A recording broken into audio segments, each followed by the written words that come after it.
Think about learning to ride a bike, cooking a new recipe, playing a new video game.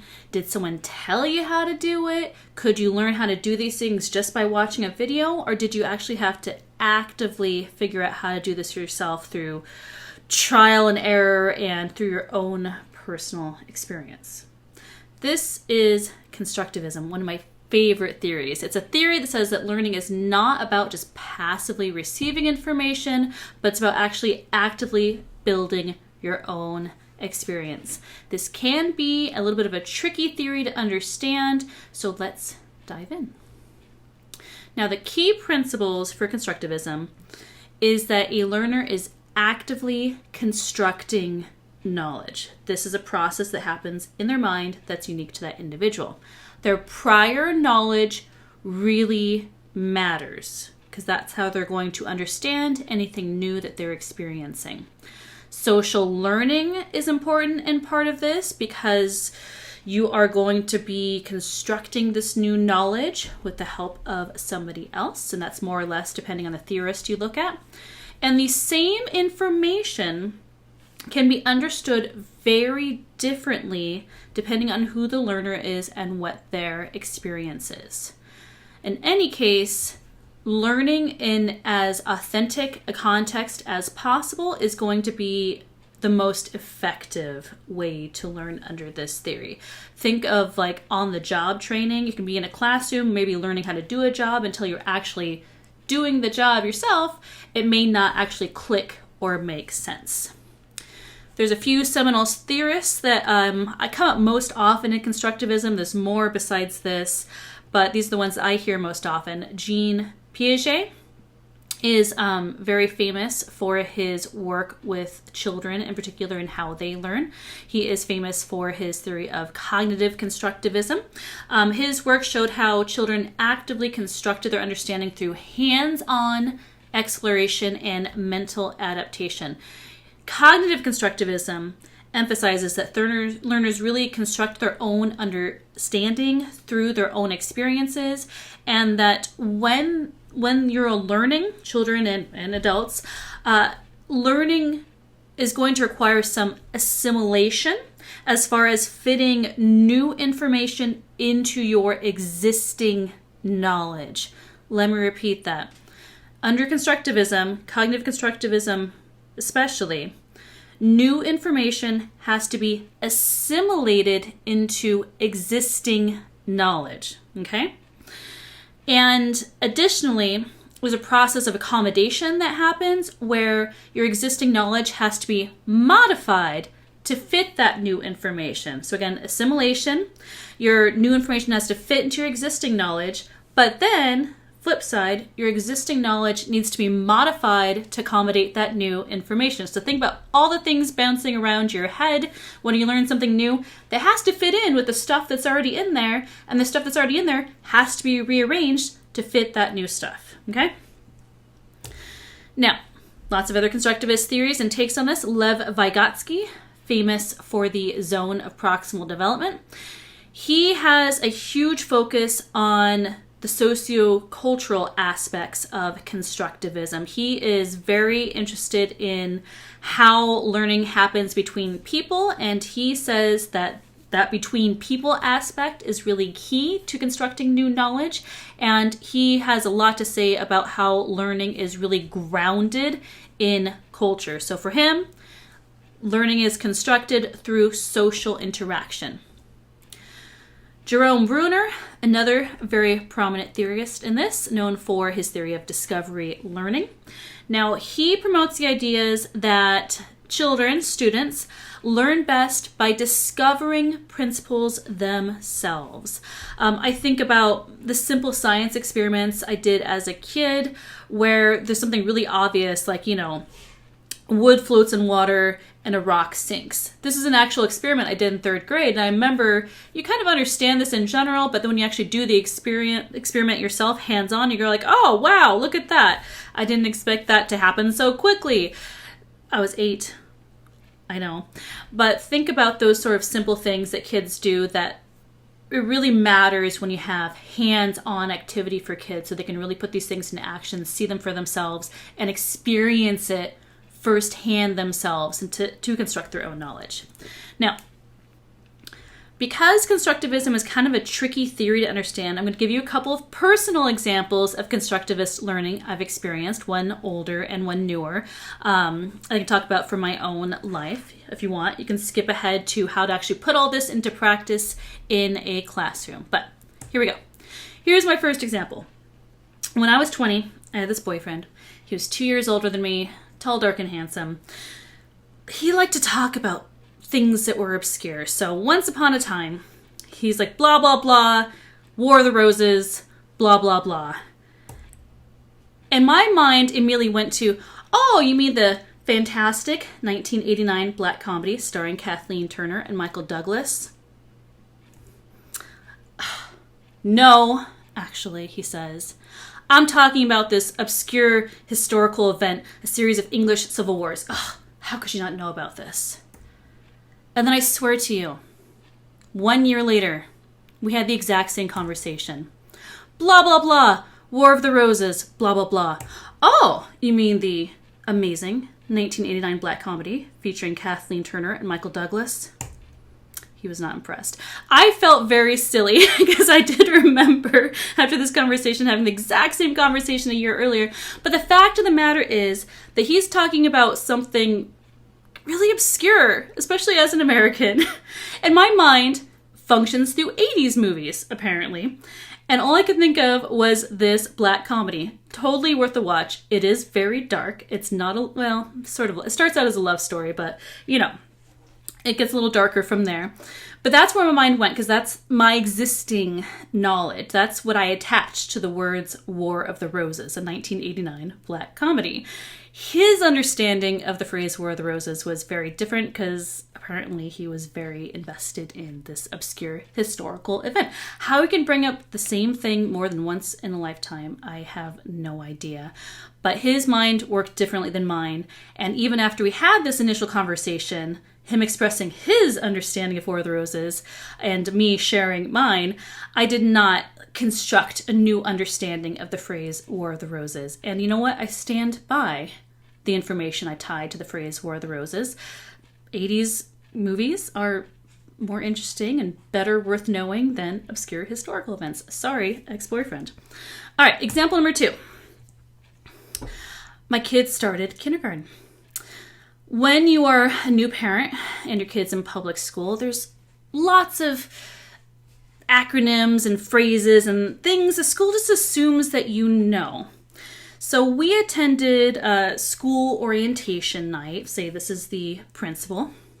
She introduces herself and she says, and this is our Tosa, Annabelle Ruiz. There she is. There's a Tosa. And I'm just like, what's a Tosa? What's a Tosa? Your principal? Is a Tosa vice president? What is a Tosa? If you're a school teacher, you know exactly what this is, I assume.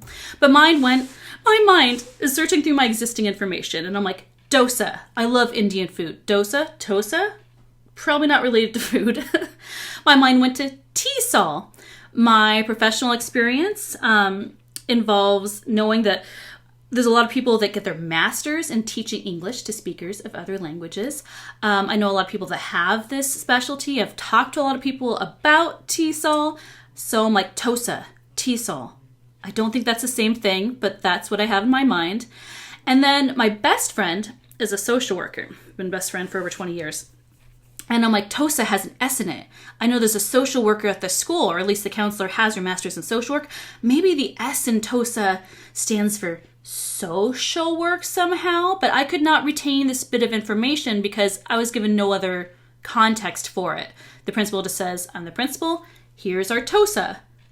And so we get home, I'm talking to my husband, I'm like, so when we learned about the principals, what do you think the TESOL was? That's the only thing that I could think of to attach that to, and the only way I could remember it was by dredging up the bit of information I attached this new information to, Tosa, TESOL, but it turned into TESOL in that process. I was attempting to construct an understanding of something that I had zero context for. So I was activating my prior knowledge that might relate to this concept, and I just could not accommodate that new information properly because I couldn't figure out where it fit in my existing knowledge. Does that make sense? Because again, when you learn something new, your existing knowledge has to assimilate this new information. Okay, the new information has to be assimilated, and your existing knowledge has to be modified to accommodate that new information. And I couldn't make that leap with this single word Tosa. I couldn't figure out how to accommodate that or modify my existing knowledge to make that make sense. It did not make sense. And even once I looked it up, it still doesn't really make any sense to me. It's a teacher on special assignment, which tells me nothing. I don't know what that person is doing for the school or why the principal thought it was worth introducing them, because the Tosa can be very different depending on the school. All right. So those are my personal examples, a little silly, of constructivist experiences. Now, if something doesn't make sense to you that you're learning, it's not your fault, because you do have to tie that in to your existing knowledge, and you are viewing this through your own prior knowledge and your prior experiences. So each learner is really unique and has a unique perspective and is going to integrate new information in a unique way. This is constructivism. So your existing knowledge really matters, your personal experience really matters, and these are both filters through which a learner is viewing the world and through which they are understanding new information and attempting to construct a learning out of it, construct it in a way in their own minds to make it fit. So constructivism, is that accommodation process where you're accommodating that new information, you're assimilating that new information into what's already in here. So constructivism has the biggest emphasis on what's going on in your mind and how each person is going to be able to construct a new understanding of something based on what's already in their mind. All right, let's wrap this up by talking about how you would actually put this into practice. If you are an instructional designer, an educator, a teacher, and you want to put constructivism into action, I love constructivism. I identify as a cognitive constructivist myself. One thing you need to do is activate prior knowledge. That may be prior knowledge that they've learned in your class or in a related topic, but you need to make sure learners have that in mind so that when you bring the new information to them, they're able to understand where in their existing knowledge this information should be assimilated and accommodated. Okay? So if you're talking about, say, a science class and you've got a new biology concept, you want to make sure that they are activating the prior biology knowledge they already have, where it's going to be a best place for them to integrate new knowledge. That's why activating is so important. It helps learners really understand the context and where to put this new information. Project-based learning is a key tenet of this theory. Project-based learning is basically students are given a real-world problem and they're going to work together to build solutions. So that's a social learning experience where students might be working together, having social experiences to construct an understanding of whatever this topic is. They're learning along the way by trying to solve a problem. Scaffolding is key. I'm a huge fan of scaffolding. Basically, scaffolding is providing support for helping people understand a new concept, and they're going to be gradually decreasing that support as the students master it. I think of this too as a series of assignments, or maybe you start off with a really easy assignment that is just brushing the basic foundation of a topic, and then you go deeper and deeper and deeper into the concepts, and you take away that scaffolding and really have students tackle whatever the concept is. Collaborative learning is really important, like project-based learning, group learning, having students work together to figure out something to help each other construct an understanding. Inquiry-based teaching, that's a concept where students ask questions, investigate, draw their own conclusions. Again, some problem solving in there. And authentic assessment. So rather than having students just take multiple choice tests, you are having students do work that's as related to the real world as possible. And you are using their work as what you're using to evaluate them. So rather than like multiple choice tests, you're having them do portfolios or presentations or do some sort of real world application rather than a multiple choice test. So authentic assessment is having them do something that is really authentic to the concept, to the task at hand, and that's how you're evaluating whether they've constructed their understanding. Quick detour into Bloom's taxonomy. Think about how we measure learning in Bloom's taxonomy. The bottom is remembering and understanding, all the way up to create. To truly master a concept in a constructivist way and measure it authentically, you want to be measuring it at the top of the Bloom's taxonomy period, at the create level, rather than remembering or understanding. So constructivism to me is much more at the top of that, evaluating, analyzing, creating, synthesizing, rather than just remembering and understanding. Remembering and understanding is always important to be able to get those new words down, vocabulary perhaps. That's another good example of scaffolding. You do the basic stuff and move to the more complex stuff. All right, enough rambling. The bottom line in constructivism is prior knowledge matters. New knowledge has to be assimilated into existing knowledge. Existing knowledge must be modified to accommodate new knowledge. And in constructivist classrooms, teachers are facilitators, not lecturers. What do you think? Does this make sense? You can always leave a comment below.